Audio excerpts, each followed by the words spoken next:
How to block all ads on your iPhone.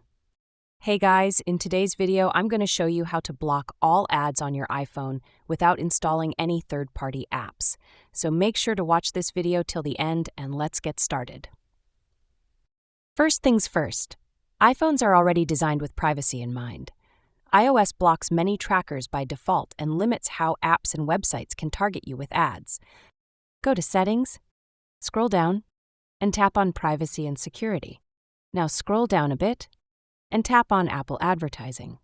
Then turn off personalized ads.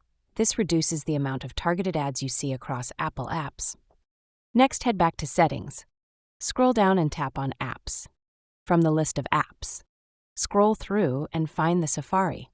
Then tap on Safari, scroll down, and turn on Block Popups. Also enable Prevent Cross-Site Tracking. This stops websites from following you with ads as you browse.